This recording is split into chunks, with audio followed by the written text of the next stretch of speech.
Story 1. I used to work at one of those family entertainment centers. Think Chuck E. Cheese, but bigger. We had arcade games, a play area, party rooms, and even a go-kart track. The kind of place where parents drop their kids off and disappear for hours, where pizza stains the carpet and the sound of beeping machines never stops, where you grow numb to the chaos because it's just another shift. But there was one night I'll never forget. One night that made me quit for good. It was a Tuesday, so we were dead. Only a handful of kids running around while their parents sat scrolling through their phones. The worst kind of shift, long, slow, and boring. I was working floor duty, which basically meant walking around, cleaning up spills, and making sure kids weren't killing each other. At around 9:30 p.m., almost closing time, I noticed a kid sitting alone in the play area. That wasn't unusual. Kids get left behind all the time because their parents lose track of time. But this kid was different. He wasn't playing. He was just sitting on one of the platforms, staring at the wall. I walked over. "Hey, bud, you okay?" No response. The kid looked about 6, maybe 7. Skinny, pale, with dark circles under his eyes. He was wearing a faded blue hoodie, the kind that looked a little too small for him. His hands were in his lap, fingers twitching like he was playing with something. But when I looked, his hands were empty. "You lost, buddy? Where's your mom or dad?" Still nothing. He just kept staring, like he didn't even hear me. I sighed and pulled out my radio. "Hey, anyone know if a kid in a blue hoodie is missing their parents?" Static. Then Amy, the girl working the register, responded. "No one's come up asking about a kid. Why?" "He's just sitting in the play area, not talking. I'll check around." "Want me to make an announcement?" "Yeah, do it." I put my radio back on my belt and turned to the kid again. "All right, buddy, let's go find your folks." He blinked slowly, like he was just now noticing me. Then without a word, he slid down the play structure and walked toward the back of the store. Not running, just walking. Straight to the hallway that led to the bathrooms and employee-only storage. "Hey, that's not the way to the front, kid." I followed him, but he didn't stop. He turned the corner, disappearing into the hallway. I sped up, heart thudding for no real reason. I'd dealt with weird kids before, but something about him was off. When I turned the corner, he was gone. I checked the bathrooms first. Empty. Looked in the supply closet. Nothing. The door to the storage room was shut, but the light was on. That was weird. Only managers were supposed to go in there, and my manager had left an hour ago. I knocked. "Hey, kid, you in there?" Silence. I tried the handle. Locked. Something wasn't right. I pulled out my radio again. "Hey, Amy, you see that kid come back up front?" "Nope." "Why?" "He just disappeared into the back hallway. I think he's in the storage room, but the door's locked." She didn't answer right away. Then, that door doesn't lock from the inside." My stomach tightened. I reached for my keys, fumbling for the one that opened the storage room. I unlocked the door and pushed it open. The room was empty. The light flickered, buzzing like an old fluorescent tube about to die. Shelves lined the walls, stacked with extra napkins, cups, party decorations, just the usual junk. But no kid, nowhere to hide. No way he could have gotten out without me seeing. And yet I swear I felt someone in there, watching me. I took a step inside, every nerve in my body screaming. The light flickered again. Then it went out, pitch black. And that's when I heard it, a whisper, right behind me. Not words, just breath. Cold, wet breath against my ear. I spun around, slamming my shoulder into the shelf. My elbow knocked over a box of plastic forks, sending them clattering to the ground. I scrambled for my phone, turned on the flashlight, and shined it around the room. Nothing. No one. Just shelves and supplies and my own panicked breathing. I backed out of the room, never taking my eyes off it. The second I was in the hallway, I slammed the door shut and locked it. My hands were shaking so bad I could barely clip my keys back onto my belt. I radioed Amy again. "I don't know where the kid went. He's not back here. Did you check the whole—" A scream cut her off. Not from Amy, from the play area. I ran. I don't even remember moving, just the sound of my feet pounding against the floor. When I got to the play area, Amy was standing there, pale as a sheet, staring up at the jungle gym. I followed her gaze. The kid was back, standing at the very top of the play structure, gripping the netted walls. But something was wrong. His hoodie wasn't blue anymore. It was dark, wet, like it had been soaked in something thick. And his face, I can't describe it. I don't know if I saw it wrong, if the dim lighting played tricks on me. But for a split second, I swear his eyes weren't eyes at all. Just dark, gaping holes, dripping with something black. Then he smiled. Not like a kid, not like anything I'd ever seen. And he let go. He fell, straight down, too fast, too unnatural, like gravity didn't pull him, like something else yanked him down. And when he hit the ground, there was nothing, no sound, no body, no sign that he had ever been there at all. Just empty space where he should have been. Amy and I stood there frozen. The whole arcade felt wrong, like the air had thickened, like the lights weren't as bright as they were before. Neither of us said a word. We just turned off the machines, locked the doors, and left. I never went back. Story 2. I used to work at a Chuck E. Cheese in Little Rock, Arkansas, about 2 years ago. It was just a job to pay the bills, nothing glamorous. I was in my mid-20s and still trying to figure out what I wanted to do with my life. The hours sucked, but the worst shifts were the late ones, the ones where you had to stay after closing to clean up.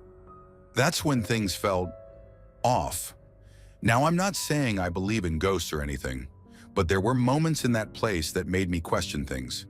The animatronics would sometimes move a little on their own after we shut them off, but everyone brushed it off as a mechanical quirk. The worst part, though, was the kitchen. It always felt wrong being back there alone. The air had this damp, old grease smell that no amount of scrubbing could get rid of, and the fluorescent lights buzzed like they were struggling to stay on. The deep freezer was in the far back, past the dish pit, and you had to walk through the entire kitchen to get there. I always hated that walk. One night, I was stuck on closing duty with just one other guy, a newer hire named Luis. He was outside taking the trash to the dumpster, which left me alone inside. The place was dead silent except for the distant hum of the arcade machines we never fully powered down. I was in the kitchen putting away some dishes when I noticed something that made my stomach turn. Hanging from the rack above the prep table was a rat. Not just any rat, a big one, dried up. Its fur was thin and patchy, its tail long and twisted. It looked mummified, like it had been dead for weeks, but that didn't make sense. We had just finished cleaning. There was no way we would have missed something like that before closing. I froze, my brain trying to make sense of it. It wasn't there minutes ago, I was sure of it. My first thought was maybe someone was playing a prank on me, but who? Luis was outside, and the rest of the staff had left an hour ago. The air in the kitchen felt heavier all of a sudden, like the space itself had changed. I reached for my phone, thinking I should take a picture, but my hands felt clumsy, like they weren't working right. I blinked, my breath catching in my throat. The rat was gone. The rack was empty, swinging slightly like something had just been there. I hadn't looked away, not even for a second, but it was gone. Just gone. I felt something behind me. I don't know how to explain it, but I swear something was standing right behind me. My neck tingled, my body locked up. The hairs on my arms stood straight up. I couldn't move, couldn't turn around. And then from the deep freezer at the end of the kitchen, I heard a sound. A wet, shuffling sound, like something dragging itself across the floor. My vision tunneled, my heart pounding so hard I thought I might pass out. I wanted to run, but my legs weren't responding. I was stuck, locked in place by something I couldn't see, couldn't understand. Then the freezer door creaked open, just a little, just enough for the cold air to spill out, and that was enough for me. I bolted, stumbling over my own feet as I ran for the dining area. Luis was just coming back inside, tossing his gloves in the trash. He looked up, startled. "Dude, you okay?" I must have looked crazy. I was shaking, my breath coming in short gasps. I wanted to tell him everything. The rat, the freezer, the feeling of something breathing down my neck, but the words wouldn't come out. Instead, I just shook my head and muttered, "I'm done." I quit the next day. Story 3. I was maybe 6, 7 years old when it happened. old enough to have memories of it, but too young to fully understand what I saw. To this day, I don't know if I really saw what I think I did, or if my mind filled in gaps over time. But I know one thing: whatever happened in that tunnel under the stage at Chuck E. Cheese, I never should have seen it. It was a birthday party, some cousin or classmate, I don't even remember. All I remember is the noise, screaming kids, the beeping and buzzing of arcade machines, the garbled voice of the animatronics singing their weird off-key songs. I never liked those things. Their plastic eyes didn't look like eyes. They were just blank, unblinking holes in their faces. But the place had pizza and games, so no one really cared. I wandered off, not on purpose, not really. One second I was with my group, and the next I wasn't, just got distracted. The play tunnels caught my attention. Those weird plastic tubes, all bright colors and soft padding. They twisted and turned above the dining area, winding through the ceiling. I could see kids crawling inside them, their faces pressed against the clear plastic windows. It looked fun, so I climbed up.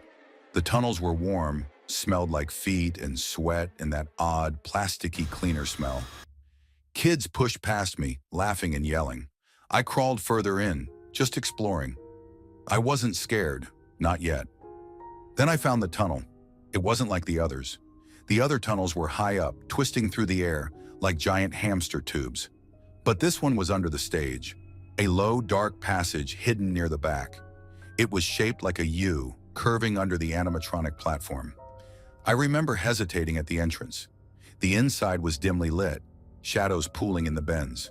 It looked different, less fun, more secret. And I was a kid, so of course I crawled in. At first it was fine, quiet. The walls muffled the noise from outside. I liked that. It felt like a secret hiding place, like I'd found something other kids hadn't. The plastic walls pressed close around me as I crawled forward. Then I turned the bend and hit a wall of kids. They weren't moving. A bunch of them were packed into the tunnel, frozen, like something had stopped them. I heard whispering, panicked breathing. Someone whimpered. My chest tightened. I didn't understand why no one was going forward, but I could feel something was wrong. I tried to back up, but another kid had crawled in behind me. No way out. I pushed forward instead, trying to squeeze through, trying to see what was happening. Then I saw the blood. Just ahead, near the exit, something was on the floor of the tunnel. Someone, a kid, crumpled in the dim light. His head, I don't want to say it, I don't want to remember, but I have to.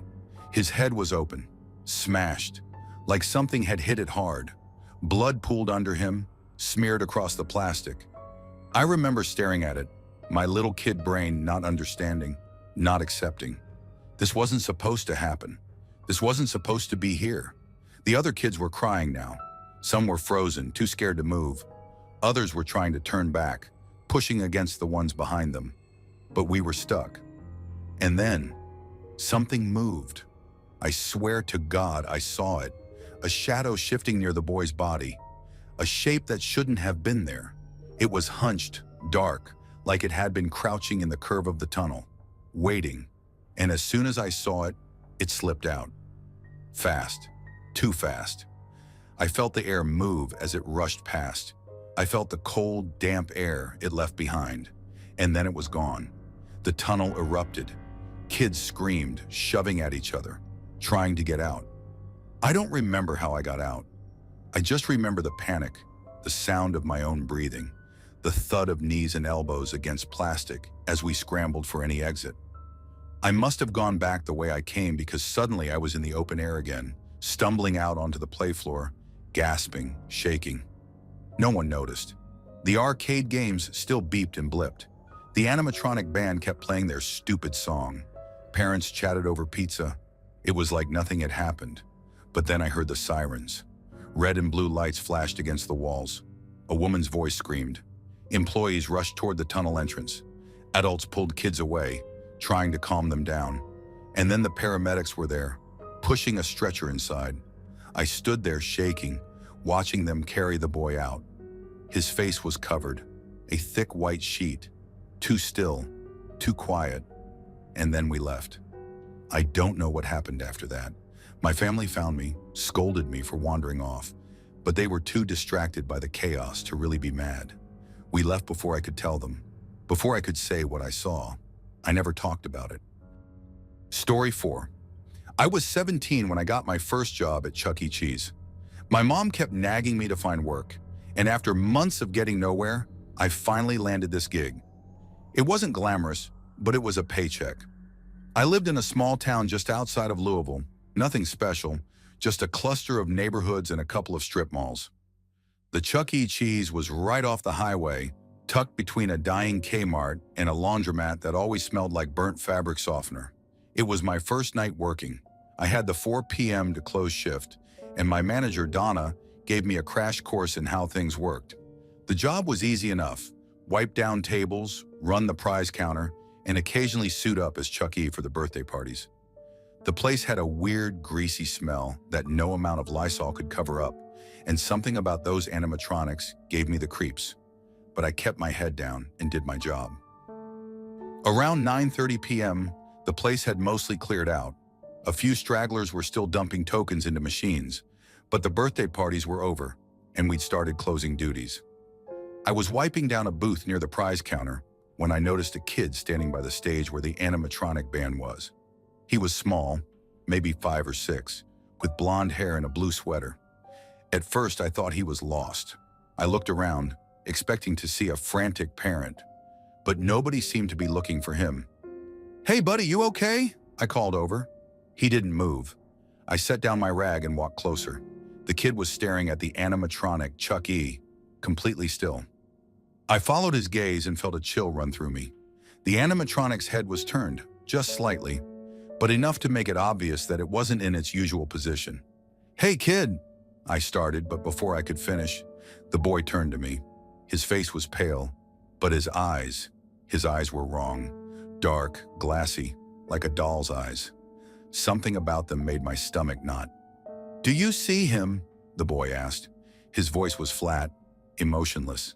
I felt a shiver crawl up my spine. "See who?" The kid pointed at Chuck E. I swallowed hard. The animatronic wasn't moving, but something about it felt off, like it was aware. The eyes, wide and frozen, seemed locked on me. I forced a laugh. "Yeah, that's just Chuck E. He doesn't do much after hours." The kid didn't respond. Instead, he stepped closer to the stage, reaching out a small hand. "Hey, maybe don't touch." The lights flickered. Every hair on my body stood up. The games beeped and whirred in the background, but the air in the room had changed. It felt heavier, the kind of silence that presses against your ears. I turned to look at Donna at the register, but she was busy counting money, oblivious. Then the animatronic's mouth moved, a slow, jerky motion, not the pre-programmed, cutesy smile. The mouth opened wider, stretching unnaturally like a gaping hole. And then it spoke, not in the cheery, robotic voice I'd heard all night. This was different. Low, garbled, like something trying to mimic speech but not quite getting it right. "Come back home." The words slithered out, distorted and wet, like they were being forced through a throat that shouldn't be speaking. I stumbled back, my breath catching in my throat. The kid didn't move. He was still reaching. The mouth kept moving, but the voice was wrong. Too deep, too human. It wasn't coming from the speakers. It was coming from inside. The lights flickered again. The machines glitched, screens flashing erratically. The air smelled different, like something rotting. The boy finally turned back to me. His expression hadn't changed, but his eyes, they were darker now, hollow. "You should go," he said. My chest tightened. "Where are your parents, kid?" I asked, my voice shaking, but he just shook his head. "You should go." Then the animatronic moved, a violent, shuddering motion. Not the slow, programmed movements I'd seen during birthday songs. This was erratic, wrong. Its limbs twitched like it was seizing, and then it stepped forward. Just one step, but it made a sound, a horrible, wet crunch like bones grinding together. I ran. I didn't look at the kid. I didn't look back at Chuck E. I just sprinted past the counter, nearly knocking over Donna. "Hey, what the hell?" she shouted. I turned back, heart hammering. The lights had stopped flickering. The arcade machines buzzed softly. The smell was gone, and the boy was gone. The animatronic stood still, back in its usual pose, mouth frozen in a plastic grin. Donna gave me a weird look. "You good?" I tried to find the words, but nothing came out.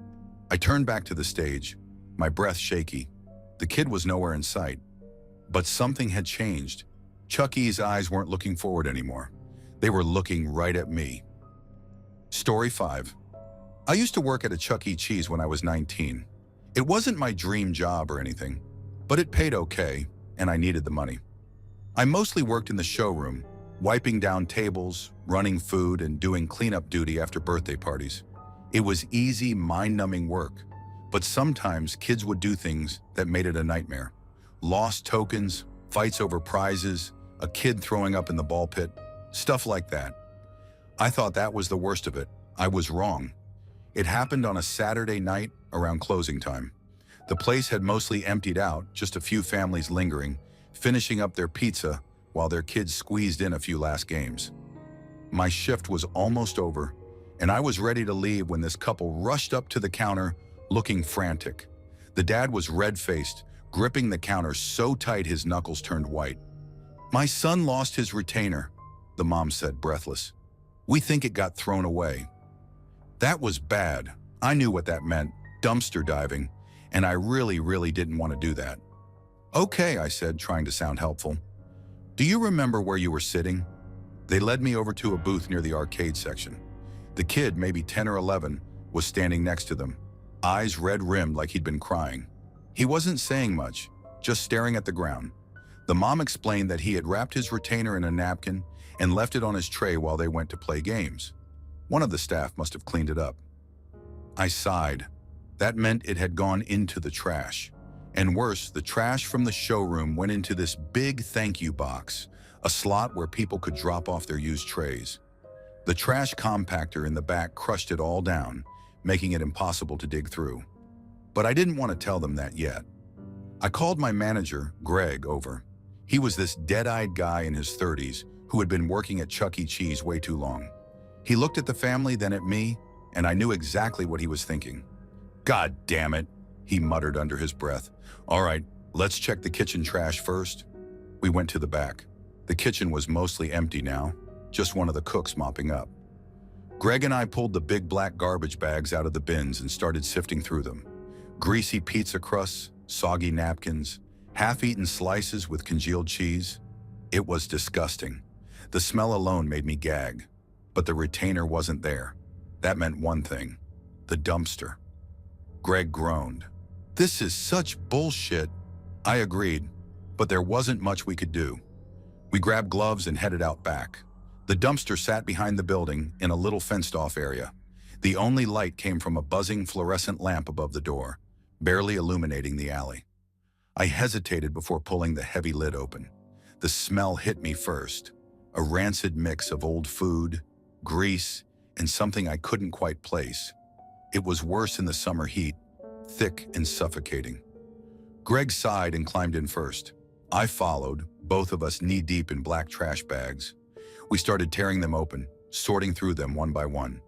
The sounds of the parking lot faded, leaving only the rustling of plastic and the occasional scrape of something shifting beneath us. I tried not to think about the fact that rats probably lived in here. About 10 minutes in, Greg froze. "You hear that?" I stopped digging. "What?" For a second, there was nothing.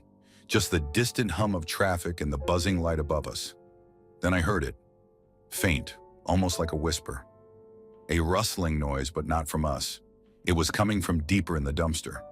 "Probably a rat," I said, trying to convince myself more than him. Greg didn't answer. He was staring at something. I followed his gaze and felt my stomach drop. A trash bag near the back shifted. It wasn't a rat. It was too big. The plastic crinkled, moving slow, deliberate, like something inside was pushing against it. The bag bulged, stretching like someone was trying to claw their way out. I took a step back, nearly tripping over the mess at my feet. "What the hell?" Then it stopped. The bag deflated, sinking back into itself like nothing had happened. The air around us felt thick, heavy. My skin crawled. "Dude, what was that?" I whispered. Greg swallowed hard. I don't know. We stood there for a long moment, staring at the bag. The smell in the dumpster was worse now, sickly sweet, like rotting meat. I had the overwhelming feeling that we needed to get the hell out of there. Forget the retainer, I said. Let's go. Greg didn't argue. We scrambled out, slamming the dumpster lid shut behind us. I half expected the bag to start moving again, but it didn't. It just sat there, buried beneath the trash. When we got back inside, the family was waiting. Greg wiped his hands on his pants and looked the mom dead in the eye. We couldn't find it. She started to argue, but he cut her off. It's gone. His voice was flat, final. They left after that. The kid looked relieved, like he had wanted to go from the start. Greg and I didn't talk about it. I clocked out, went home, and tried to forget about it. But I couldn't. A week later, Greg quit. Just stopped showing up. No notice. Nothing. I never found out why. Story 6. I used to work at a Chuck E. Cheese in Louisville, Kentucky, back when I was in college. It wasn't a great job, but it paid for gas and food, and most of the time, it was just kids running around, parents half watching them while scrolling through their phones. But there was one night that still sticks with me. One night I still can't fully explain. It was a slow weekday shift near closing time. The place was almost empty, just a couple of families lingering, letting their kids run wild before we started shutting down. I was in the back clocking out when I heard someone call my name. It was my manager, Greg, who was a bit of a jerk, but usually pretty relaxed as long as you did your job. Hey, can you check the cameras real quick? I frowned. Why? Greg shrugged, looking more annoyed than concerned. Some kids said they saw Chuck E. walking around without his head on. I laughed. You mean Jeff? Jeff was the guy playing Chuck E. that night. A solid dude, but a total burnout. Yeah, probably. But check it anyway. I sighed and sat down at the monitor. The security system was old, the kind where the footage flickers every few seconds. I clicked through the different camera angles. Arcade, main floor, tunnels, bathrooms. I almost missed it at first. Then I saw it. A figure in the Chuck E. costume, but the head was missing. Just standing there, completely still, near the animatronic stage. I leaned in, squinting at the grainy footage. The suit looked deflated, like whoever was in it wasn't standing up straight. The arms hung weird, limp but slightly raised. Jesus, Jeff, what are you doing? I muttered to myself. I switched to the next camera angle to see where he'd go. When the feed refreshed, he hadn't moved. Still standing there, facing the animatronics. I pushed back from the monitor. Okay, that's creepy, Greg snorted.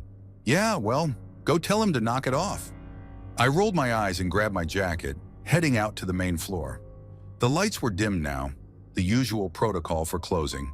The arcade machines still buzzed softly, and the ticket counter screen flashed its looping animation. The place smelled like old pizza and kid sweat, and the silence made the whole thing worse. As I walked past the tunnels, I glanced toward the stage. There he was, Chuck E. Cheese, or at least the body of Chuck E. Cheese. No head. He was facing the animatronic band, standing with his back to me. The costume sagged oddly, as if Jeff had slumped forward and frozen. Jeff, I called out. Dude, what the hell are you doing? No response. I stepped closer. Jeff, seriously, Greg's gonna lose his... Then I noticed something. The costume wasn't just missing the head. The opening at the neck wasn't gaping or loose. It was just dark. A void where a neck should have been. No skin, no exposed flesh, no hair, just black. I felt a cold prickling at the back of my neck. Jeff? My voice cracked slightly. The suit twitched. Just a small jerk, like a puppet being pulled by invisible strings. The arms lifted, fingers curling slightly. I took a step back. Man, stop screwing around. The figure shifted. It turned slightly, as if acknowledging me, but not fully looking. Just enough that I could see into that blackness where the head should be. And I swear to God, something inside moved. I don't know how to explain it. Like something was shifting in there. Something that shouldn't have fit. A ripple of motion in the void. Like something coiling and stretching deep inside. A low, wet sound came from the empty space. Not breathing, not a voice. Just something moving. I stumbled backward, my foot hitting the edge of an arcade machine. The noise must have startled it, because the thing jerked sharply, the suit rippling like it was filled with water instead of a person. Then it started to turn. I bolted. I didn't even think. I just ran straight for the back room, slamming through the door so hard it hit the wall. Greg jumped, knocking over a stack of pizza trays. "Jesus, dude, what? There's something wrong with Jeff," I gasped. "Something's wrong." Greg frowned and walked past me, pushing open the door to the main floor. I followed, keeping my distance, heart slamming against my ribs. The stage was empty. The Chuck E. suit was gone. Greg shot me a look. "Real funny. I'm not—" Then I heard it, a faint scuffling sound. From the tunnels. Greg and I both turned. The play tunnels were dark, winding through the upper level like a maze. The only thing visible was the occasional soft glow of the emergency exit signs reflecting off the plastic. Then in the dim light, I saw something move, a brief flicker of motion inside the tunnels. Something too big to be a kid. Greg hesitated. Then in his usual dumb bravado, he called out, "Jeff? That you?" Silence. Then a soft rustling, closer this time. Greg sighed and walked toward the tunnels. "If you're screwing around, I swear." A hand shot out. I barely saw it, just a glimpse of something pale and wrong reaching from the darkness of the tunnel. It grabbed Greg's shirt, yanking him forward. He yelped, stumbling, but whatever it was let go as soon as it had grabbed him. Greg staggered back, panting. "What the hell?" I grabbed his arm. "We need to go." He didn't argue. We backed toward the kitchen, eyes locked on the tunnels.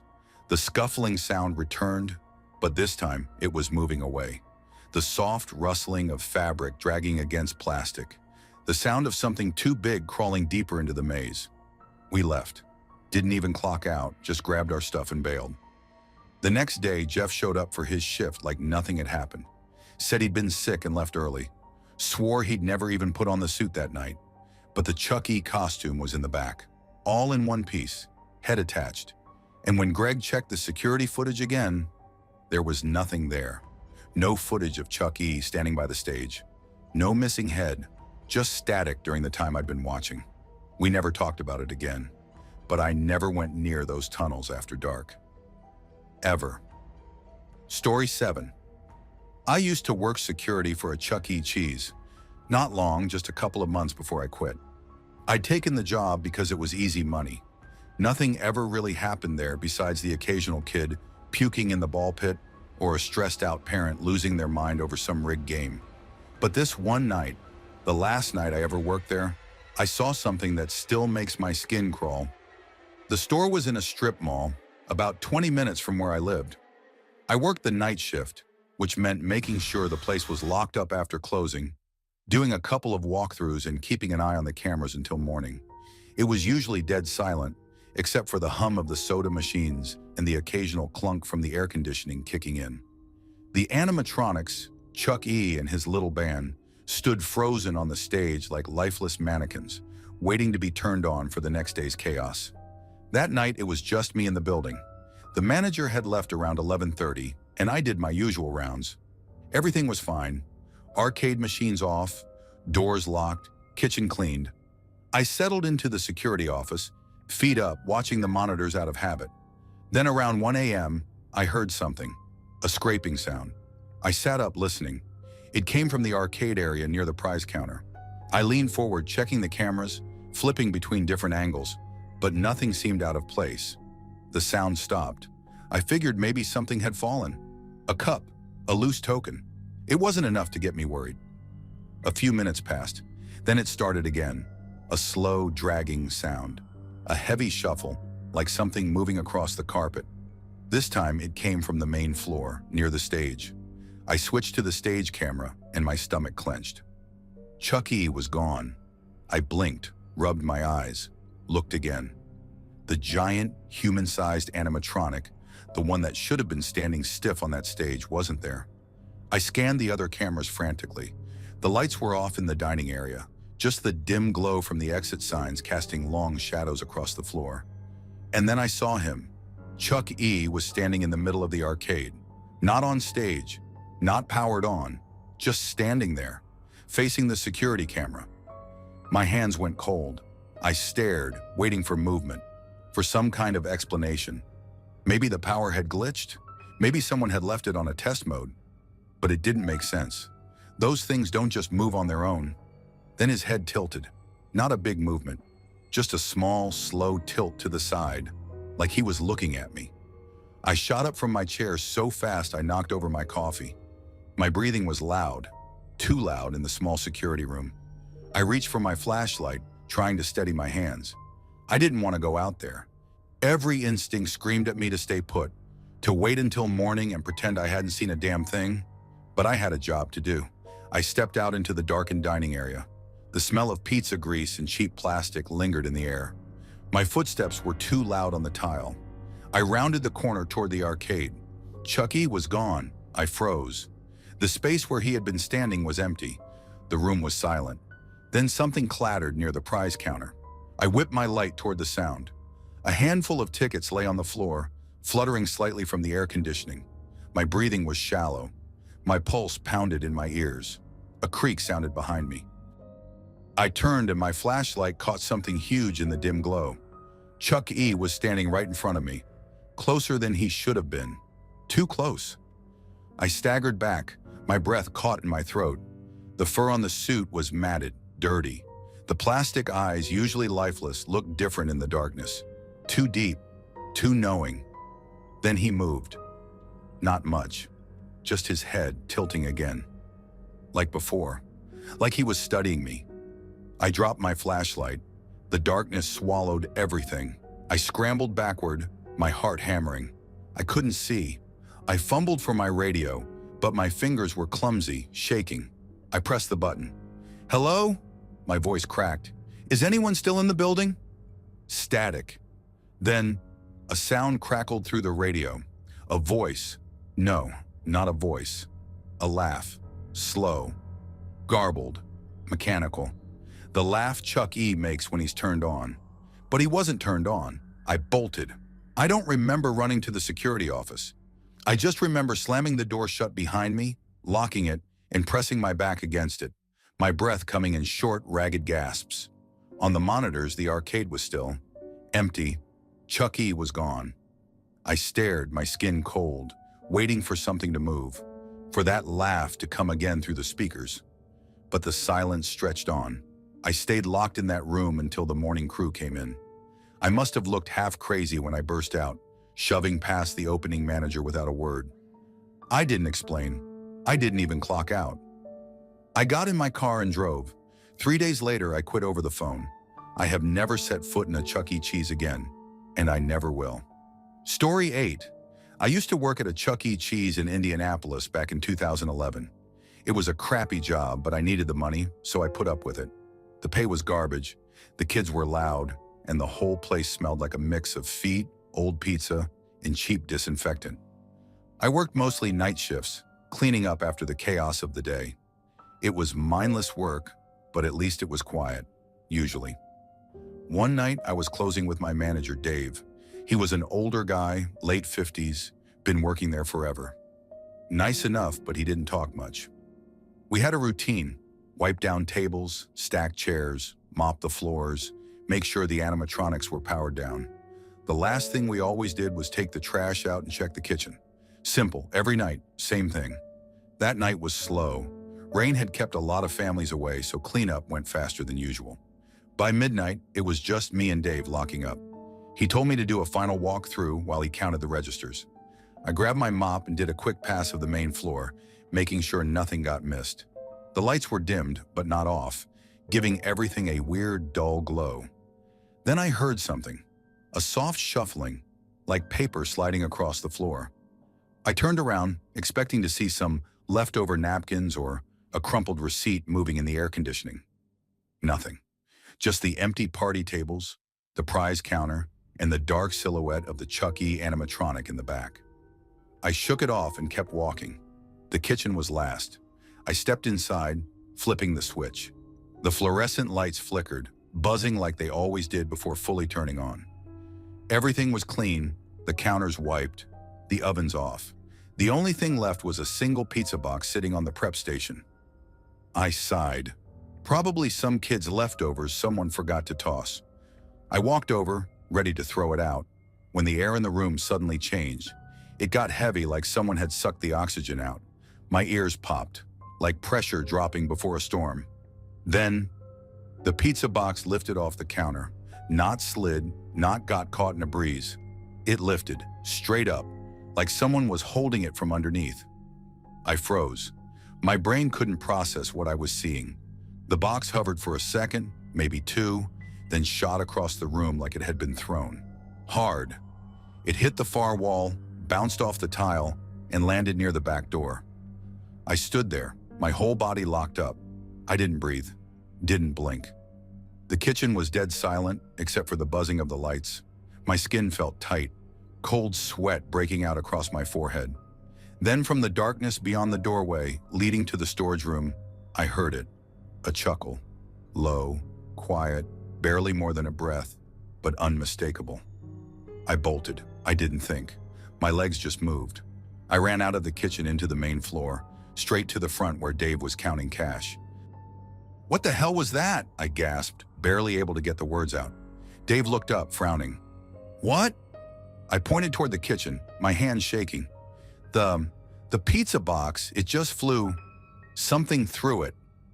Dave's expression didn't change. He just stared at me, then sighed. "You saw it, huh?" I blinked. "What?" He leaned back in his chair, rubbing his temples. "I was hoping you wouldn't. People who see it don't last long here." I felt my stomach drop. "See what?" Dave stood up and grabbed his coat. "Clock out, kid. Go home. Don't ask questions." I hesitated, but the way he looked at me, dead serious, no humor in his eyes, made me follow orders. I grabbed my stuff, punched out, and left. I didn't sleep that night. Every time I closed my eyes, I saw that box lifting, felt the air go heavy, heard that damn chuckle. The next day, I quit. Never went back. Story 9. I was 17 when I got my first job at Chuck E. Cheese. It wasn't glamorous, but it was money, and I needed gas for my beat-up Honda Civic. The place was a madhouse on weekends, screaming kids, flashing arcade games, parents half asleep at their tables while their kids ran wild. I worked the closing shift most nights, cleaning up the mess left behind. It wasn't fun, but it was easy money. This happened on a Wednesday, slow night, barely anyone came in. Just a handful of families. By 9, the place was nearly empty. My manager, Rick, let most of the crew go home early, leaving just me and another guy, Luis, to handle the last of the cleanup. The only people left were a dad with his son, who was still in the arcade, and some older couple near the salad bar. Rick told me to start wiping down tables while Luis handled the back. The place felt eerie when it was quiet. The animatronics stood frozen on the stage, their eyes glassy and lifeless. I always hated those things. When the show was on, they weren't so bad, but when they just stood there, it was like they were watching you. I was almost done when I heard something weird. Music, not the usual stuff. It wasn't the jingles or the arcade sounds. This was old, warped, like a broken music box. It came from the speakers, but it was wrong. Slow, stretched out. The notes sounded off, like they were being played backwards. I looked at Luis, who had just come out of the kitchen. He heard it too. "You hear that?" I asked. He nodded. "That ain't normal." I walked up to the front to check the sound system. Maybe Rick was messing with us, but when I stepped behind the counter, Rick wasn't there. His office door was open, the lights still on, but the chair was empty. I knocked, no answer. "Rick?" Silence. Just that damn music playing softly through the speakers. I felt uneasy. Something was wrong. I turned to call Luis when I noticed something by the trash cans near the party area. A pizza box, open. Nothing unusual except there was something inside. Something red smeared along the cardboard, soaking into the crust of a half-eaten slice. I stepped closer, my stomach tightening. It looked like blood. Luis walked up behind me. "What the hell?" I reached for a napkin and dabbed at it. It was thick, darker than ketchup. And then, from the kitchen, something slammed. We both jumped. A loud metal bang, like a tray being thrown. Luis muttered a curse. That was in the back. I turned to the dad and his kid in the arcade. Hey, did you see anyone go in the kitchen? The dad frowned. What? Number just us out here. I looked at Luis. He looked at me. Neither of us wanted to check, but Rick was still missing. Luis grabbed a broom, like that'd help, and I pushed open the swinging door. The kitchen was dark except for the dim light above the pizza ovens. It was a mess, trays on the floor, a stack of plates knocked over. But Rick wasn't there. Then I saw the freezer door. It was open just a crack, enough for the light to spill out. Rick? My voice was shaky. Nothing. I hesitated, then stepped forward and pulled the door open. The cold air rushed out, and for a second I didn't see anything. Then I looked down. A shoe. Rick's shoe. Just one lying on its side like he'd stepped out of it. But no Rick. Something creaked behind me. I spun around. The kitchen was empty, but the music, God, the music, it was still playing, warbling, groaning, like a dying thing. Luis had seen enough. We need to go. I nodded. We backed out of the kitchen, my heart pounding. The dad in the arcade looked at us like we were crazy. Everything okay? I forced a smile. Yeah, just closing up. But I didn't believe it. I walked fast to the front, grabbed my bag from behind the counter. Luis was right behind me. As I turned back for one last look, the music cut out. Silence. Just the hum of the soda machines and the flicker of the overhead lights. Then something moved at the stage. Chuck E. Cheese, the animatronic, twitched. Just a little. His hand barely shifting. But I saw it, and I know Luis saw it too, because he grabbed my arm. We bolted. We didn't tell the dad anything. We just ran out the front doors, into the parking lot, into the night. Luis drove off without a word. I sat in my car, breathing hard, staring at the glowing Chuck E. Cheese sign. The music didn't start again. Nothing happened. Just the wind, the streetlights, the dead quiet of a near-empty parking lot. Rick never came back to work. They said he quit. No 2 weeks' notice, no nothing, just gone. His locker was still full.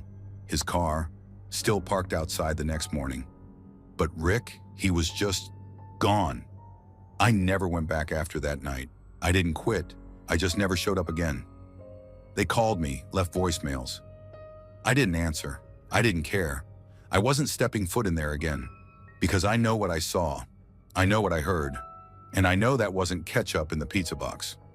Story 10, I used to work at a Chuck E. Cheese in Fort Worth, Texas. It wasn't a bad job, just loud and kind of annoying. Kids screaming, machines blaring, the smell of greasy pizza that never really left your clothes. But I didn't mind it. I was mostly in the back, doing maintenance on the animatronics when they got stuck or stopped moving right. Those old things were janky, always breaking down, and my job was to make sure they kept dancing and waving so the kids didn't notice how close they were to falling apart. There was one night, though. One night that made me quit and never look back. It was a Thursday, a slow night. Just a couple of families finishing up their food, a few kids still running around collecting tickets like their lives depended on it. The manager, Greg, asked me to stay late to check on the Chuck E. animatronic. It had been moving weird earlier, head twitching like it was stuck in some kind of loop. I figured it was just a motor issue. Easy fix. By the time I got to the stage, the last few kids were leaving, and the lights were dimming. The animatronics were frozen in their usual end-of-the-night poses, like creepy statues waiting for someone to turn them back on. I climbed onto the stage, toolbox in hand, and popped open the panel in Chuck E.'s back. Everything looked fine. No loose wires, no jammed gears. I powered it on manually to test it, and for a second, Chuck E. jerked to life, eyes rolling wildly before settling forward, staring right at me. Then it spoke. "Where is everyone?" I nearly dropped my screwdriver. The voice wasn't the usual pre-recorded lines. It wasn't the automated greeting or the cheesy catchphrases. It sounded wrong, glitchy, but also weirdly real, like someone was inside the machine, trying to talk through static. I took a step back. "Greg?"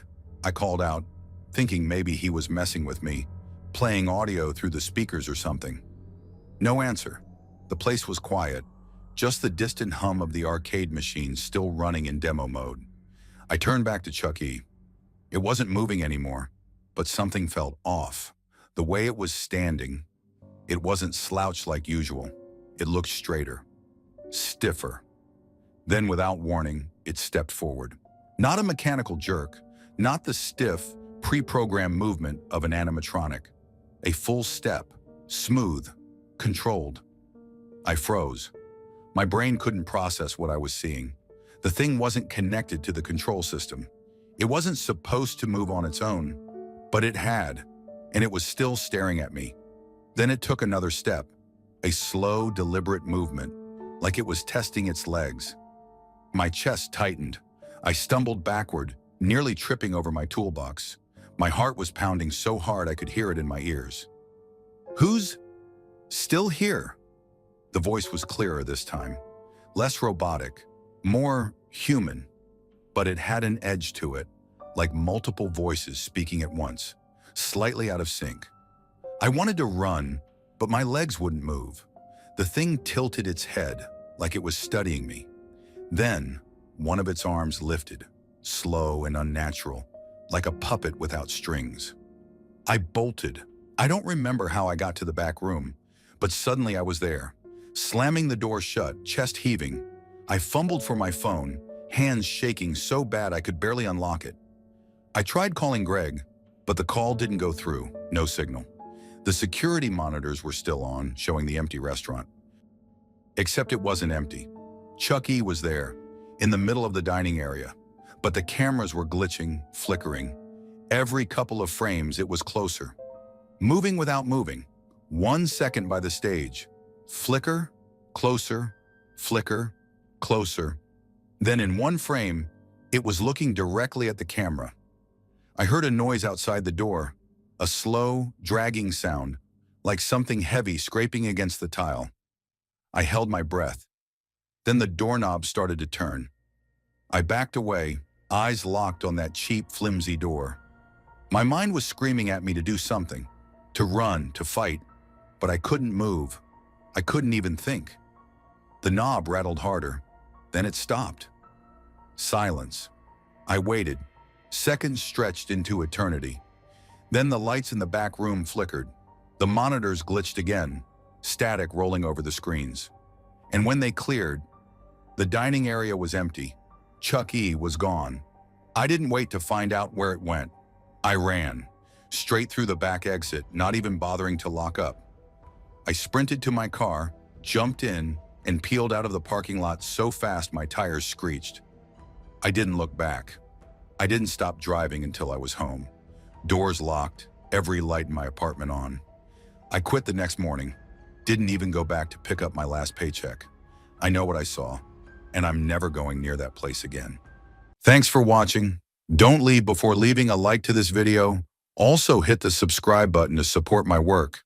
And as always, have a horrific nightmare, my dear.